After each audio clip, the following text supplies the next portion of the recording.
Jóvenes, nuevamente, buenos días, buenas tardes, buenas noches, de acuerdo al tiempo en que ustedes vayan estudiando. ¿Está bien? Bueno, vamos a pasar con el siguiente video acerca de temperatura y calor, que es una parte importante en la física y especialmente en la carrera que ustedes van a ir escogiendo. ¿Está bien? La temperatura y calor, ¿en qué consiste? Primero, para analizar lo que es la temperatura, debemos empezar a analizar desde dos puntos de vista. Desde un punto de vista macroscópico y un punto de vista microscópico. En este caso, desde el punto de vista macroscópico, lo vemos en función de la presión. ¿Recuerdan? Ya hemos visto lo que era presión, lo que es volumen, la cantidad de materia y todo ello. Incluso la energía interna, que también ya lo vimos de pasadita.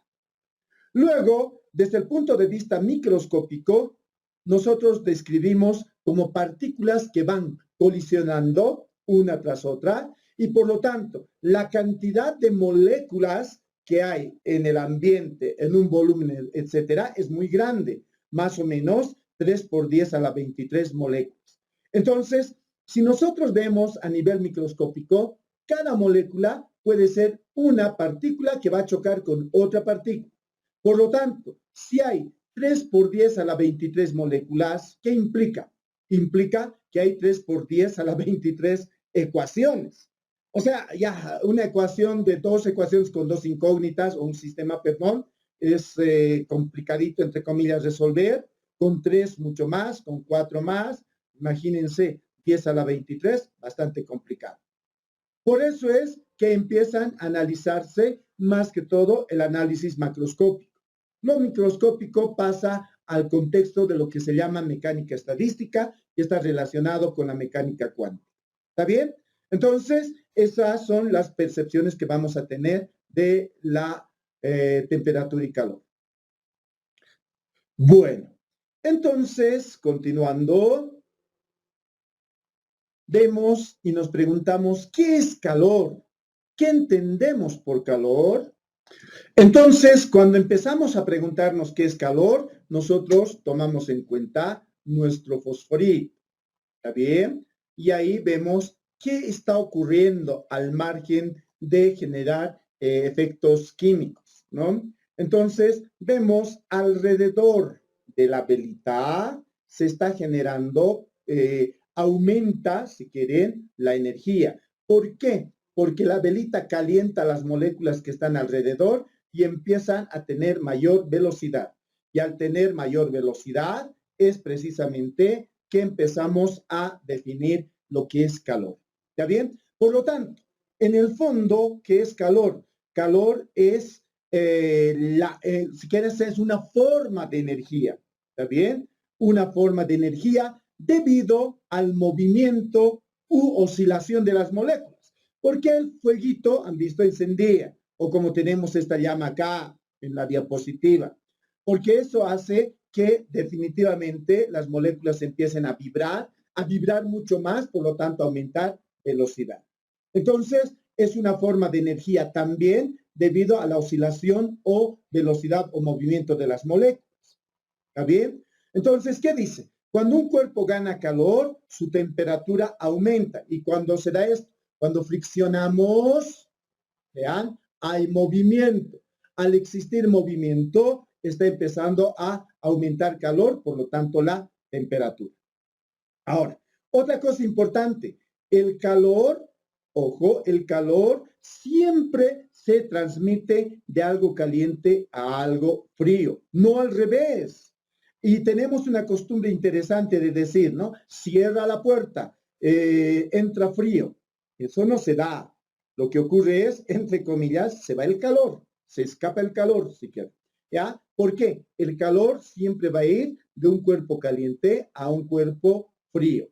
Entonces, esta es una propiedad termodinámica que de pronto es igual que el tiempo, ¿no? Siempre va hacia adelante. Y bajo ese esquema es que decimos que el calor siempre va de un cuerpo más caliente a otro frío. Listo. Otra de las características que ya hemos visto del calor está cómo podemos ir viéndolos. Ya hemos visto en el fosforito, la llama que ven acá, pero también está la termografía, que ustedes son los que van a trabajar mucho más con ello. la termografía que está en función a la radiación infrarroja. Entonces, como vemos acá, las zonas rosa, roja y amarilla son más calientes, mientras que la azulita son las más frías. Y de esa manera tenemos también hasta en la misma llama que vemos por acá.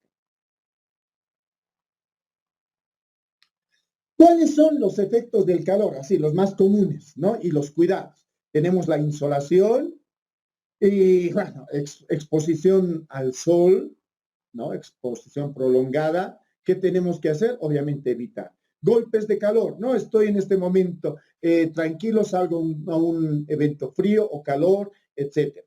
Y el agotamiento por calor, imagínense hacer ejercicios a mediodía en Santa Cruz, y difícil, muy difícil. Más que difícil, duro. Luego, tenemos la energía interna de un sistema, que también ya habíamos visto en el anterior video, que es la energía que tiene el objeto debido, vean, al calor. Entonces, el calor calienta, eso hace mover objetos y empieza a existir lo que se llama convección. Bueno, la temperatura.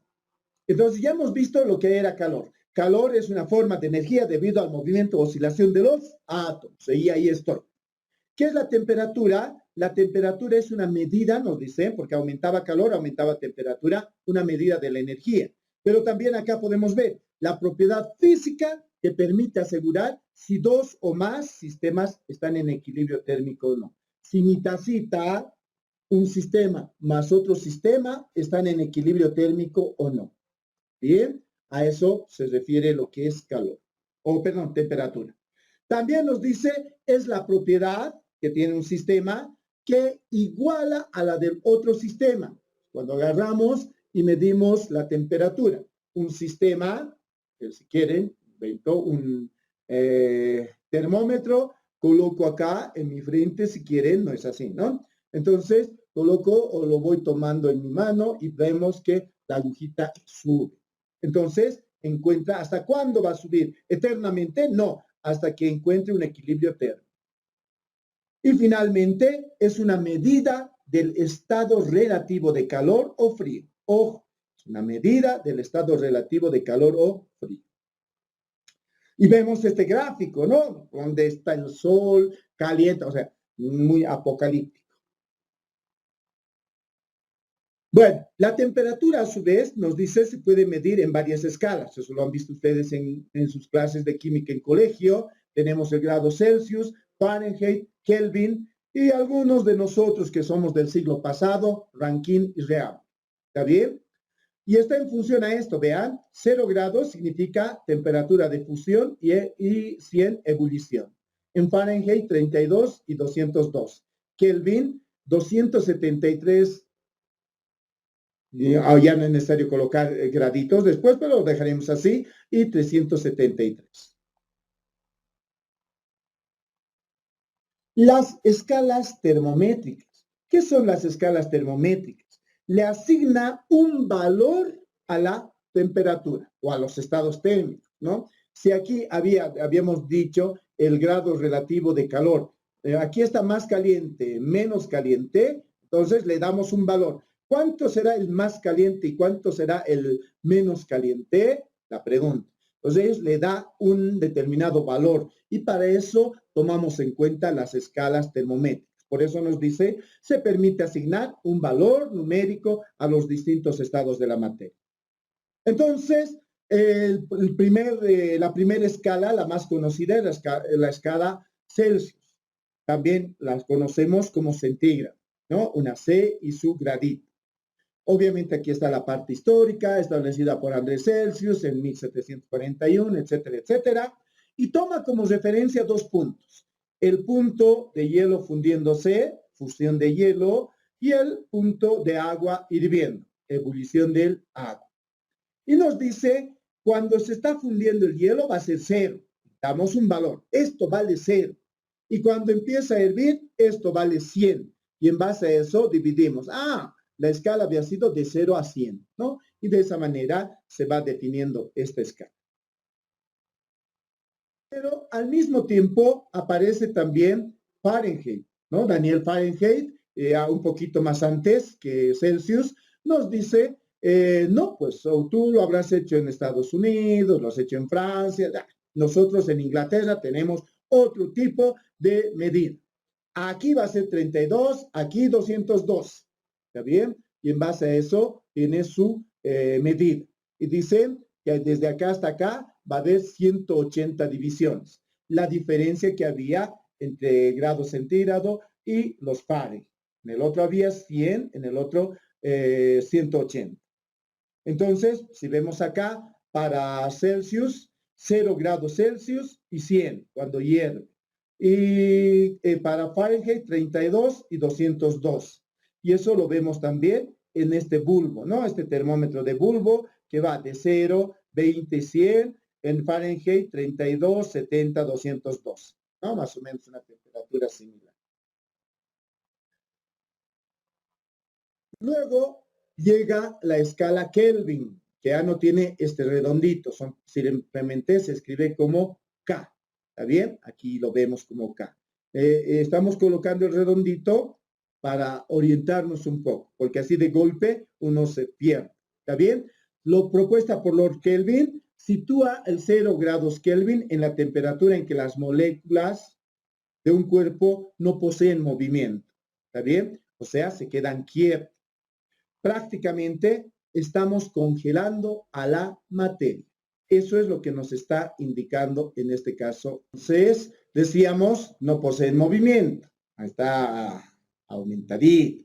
Bueno, el límite inferior es el de menos 273 grados centígrados.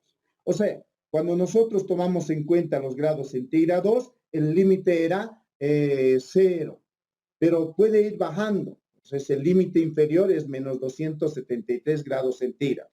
A eso equivale el 0 Kelvin. ¿Está bien? Y a eso le llaman cero absoluto. También existe otras maneras de escribir esa ecuación, como esta ecuación que vemos acá. La temperatura en Kelvin, vamos a ir anotando, es igual a la temperatura en grados centígrados más 273. Y esta es una especie de ecuación que ustedes la conocen para transformar temperaturas de Kelvin a centígrados. 0 Kelvin corresponde a menos 273 grados centígrados. 1 Kelvin a menos 272 y así hasta los 100. ¿Está bien? Entonces hay una correlación bastante amplia en este aspecto. Bueno, luego tenemos la relación de escalas de temperatura. Vean, acá está grados centígrados, Fahrenheit, Kelvin, Rankine, veamos. Pues veamos, el centígrado va de 0 a 100, Fahrenheit de 32 a 212, Kelvin de 273 a 373, 492 a 672, de 0 a 80. Esa es la característica fundamental. Pero los mínimos, de acuerdo a Kelvin, este es menos 273 y así sucesivamente. ¿Cómo medimos? Vean, si quiero medir la temperatura aquí en X, decimos, había sido X menos 0. Se le restamos esto dividido entre la cantidad de partes. Y si quiero Fahrenheit, será Y menos 32. A este Y le restamos 32, dividido entre la cantidad de partes, que era 180. Y así este otro, por ejemplo, Z menos 273 dividido entre la cantidad que vale 100, y eso lo vemos en este sector. Y el Rankine, lo mismo, ¿no? Esta cantidad menos esto y así sucesivamente.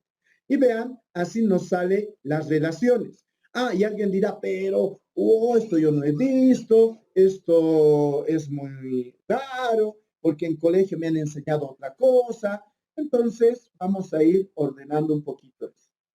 Por ejemplo, con rojito, y acá voy a escribir.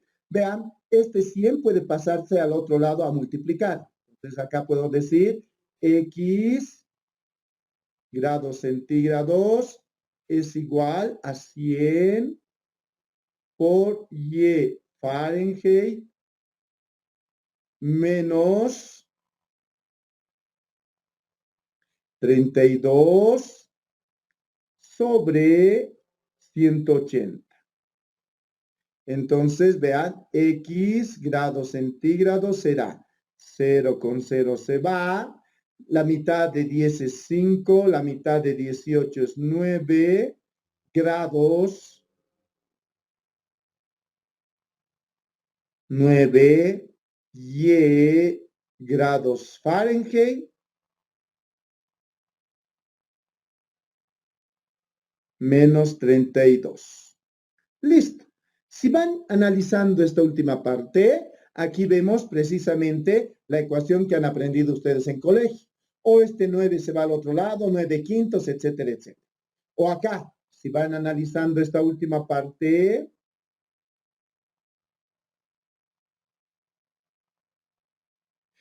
centígrados entre 100 sobre Kelvin menos 273 entre 100. 100 y 100 se va y ya tenemos también la otra característica.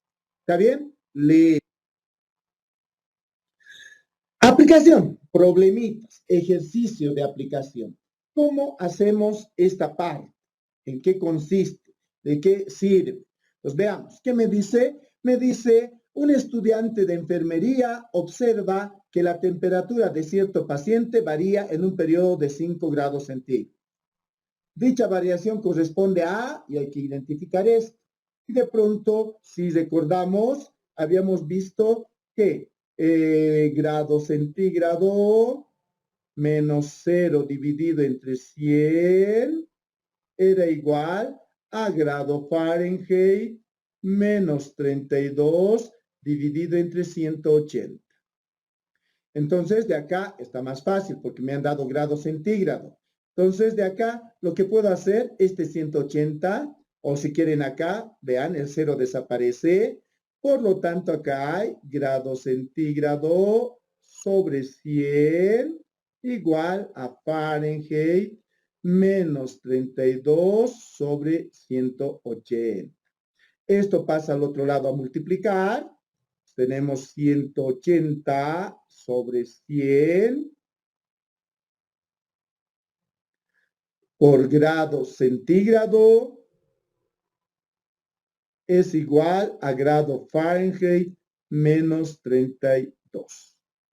0 y 0 se va, y lo que saben en sus clases de colegio, la mitad de 18, 9.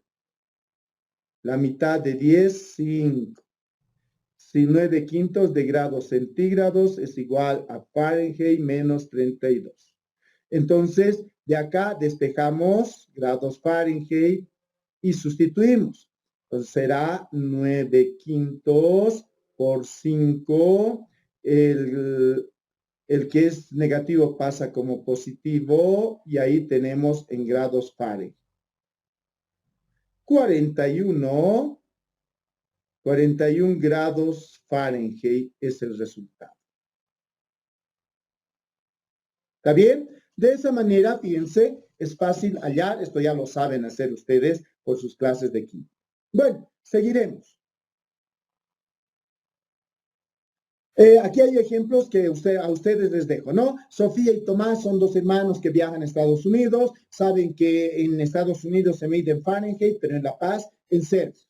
La pregunta es, ¿cómo podemos cambiar de un lado a otro lado? Dos, si yo tengo 37 grados y es fiebre más o menos, en Fahrenheit en Estados Unidos, ¿cuánto corresponde? Y así sucesivamente. Eso les dejo a ustedes para que reparen. Bueno, ¿cuáles son los instrumentos para medir la temperatura? De entradita tenemos los termómetros, ¿no? Y los termómetros que están en función a la dilatación lineal. Y acá tenemos un termómetro infrarrojo, que ahora está de moda por la pandemia. Este termómetro lo usan en los multímetros, especialmente en ingeniería. Y estos son otros termómetros digitales. ¿Cuáles son los efectos del calor? Los efectos del calor nos generan cambios de estado, de sólido a líquido, líquido gaseoso o viceversa. Por un lado está la fusión, la evaporación, cuando el líquido se vuelve gas, o cuando el gas se vuelve líquido, condensación y finalmente solidificación.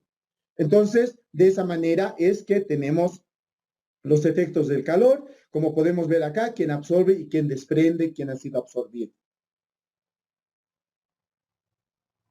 Después, como sabemos que los termómetros trabajan con dilatación, vemos que la dilatación térmica tiene esta característica.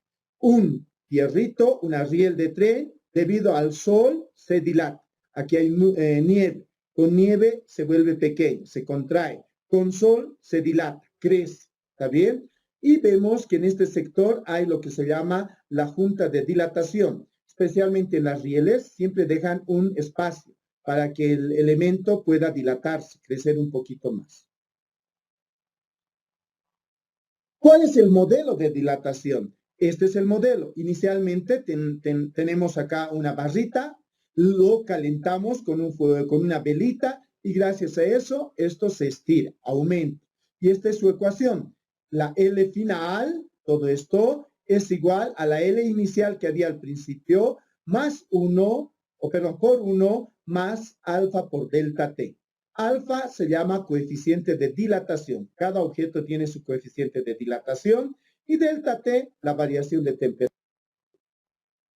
Veamos, cuando calienta demasiado el sol y no dejamos esa junta que hemos visto de dilatación, directamente el sol es tan fuerte, ni siquiera el sol, sino el material, que los átomos empiezan a vibrar, vibrar, vibrar hasta estirarse. Y como no puede estirarse en línea recta, lo va a encontrar el lugar más débil.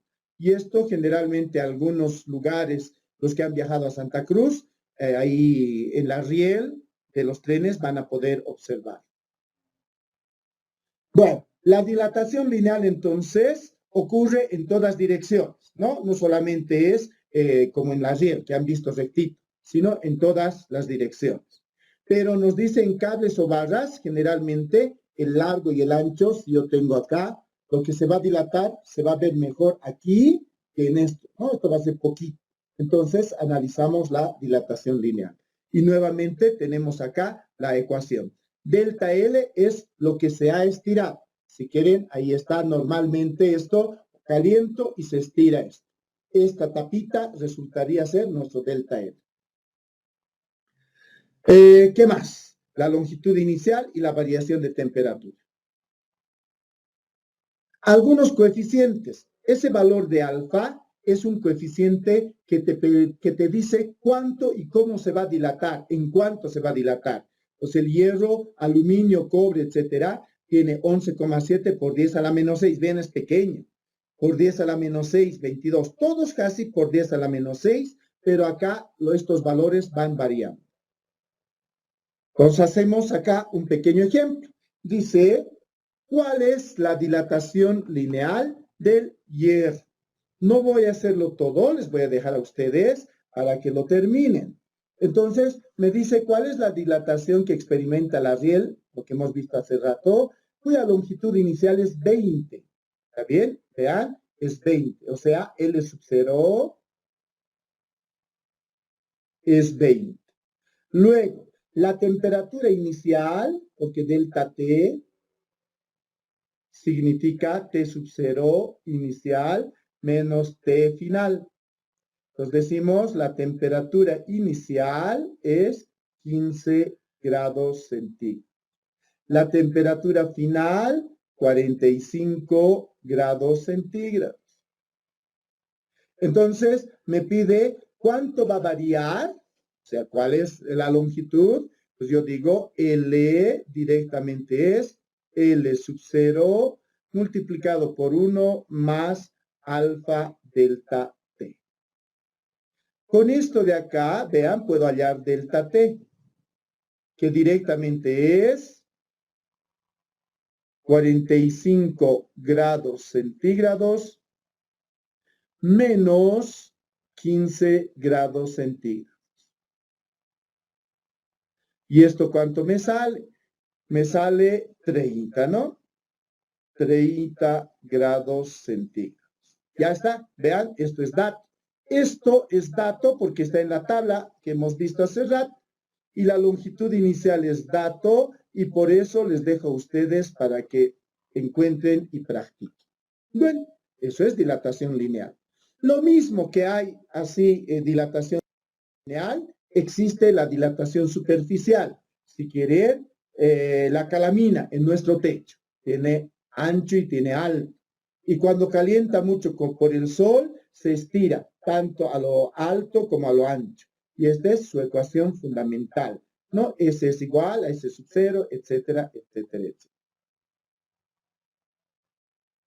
Aplicaciones de la dilatación térmica. ¿Cuáles son las aplicaciones? En este caso, fíjense, hay que dejar siempre este espacio. Este espacio hace que cuando caliente el sol pueda dilatarse un poco y no se arruine. Si no dejan eso, seguramente han visto algunas aceras que están rajadas. ¿Por qué? Porque no han dejado este espacio. Y también existe dilatación volumétrica, no solamente en ancho y alto, sino en espesor también. ¿No? Nosotros nos dilatamos por todo lado. Y esta es su ecuación sí.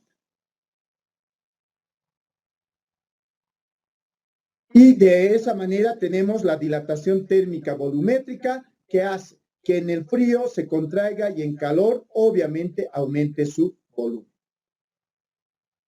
Bueno, entonces hay distintas relaciones. Vean, acá tenemos la longitudinal, tenemos acá la superficial y tenemos la volumétrica. Longitudinal, la riel. La superficial, nuestra calamina. La volumétrica, nuestra calderita. Y estos son algunos coeficientes de dilatación, ¿no? Como hemos visto, vidrio, Pyrex y todo lo demás. Acá les dejo problemas de aplicación para que ustedes puedan ir resolviendo en función al ejercicio que se les ha entregado. ¿Está bien? Gracias por esta parte. Continuamos con el siguiente video.